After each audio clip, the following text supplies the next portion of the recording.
Hello everyone, OHM Railroader here. I thought I would take a look and show you real quick the Kato Unitrack magnetic uncoupler, which is 20-032.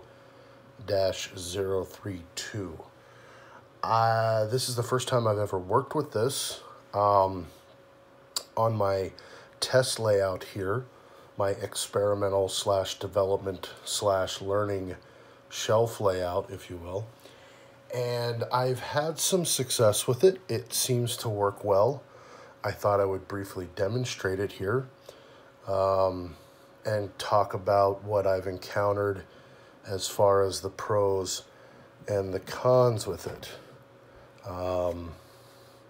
It's a fairly simple concept that I'm sure you're mostly already familiar with if you're on this video. Using the various types of couplers, I don't know what all it's compatible or not compatible with. I'm using Microtrains couplers on my in-scale layout here.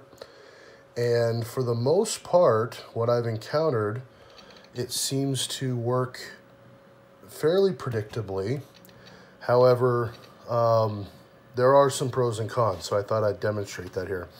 So let me bring in a couple of cars here, and you can see I'm going to stop on the pad, and I'm going to change direction here, and it should pull forward, leaving that car, and uncouple it here and leaving that car sitting without me touching it. So the uncoupling action, for the most part, I would say works 99% of the time. Now what I've noticed is that when you come back to pick up a car, this coupler is open and kind of not going to mate, and it just kind of pushes there. So even now, I've pushed beyond the uncoupler track, and if I pull forward here, it's not coupled up, so I have to kind of almost shove it beyond the uncoupler track and then come back and get it, and then we are coupled just fine. And it moves across the uncoupler track with no issues, no uncouplings that I've encountered when going in a forward momentum. So let's take a look at that again here real quick. I'm going to bring this back, and I'm going to stop. Well, I kind of just reversed directions there. And again, I'm going to come back here and pick it up, but it won't let me grab it when it's uncoupled on the uncoupler track. So I have to kind of shove it beyond and then come back and get it. And at that point, it will then allow me to move forward. And again, like I said, there's never been any trouble with the couplers coming uncoupled while moving forward. And 99% of the time, I'm able to uncouple as expected. So really about the only thing that I've run into is just trying to pick up the car again after it's been uncoupled. And here's a dead stop, resting stop, and I'm going to move forward here, and we uncouple very cleanly.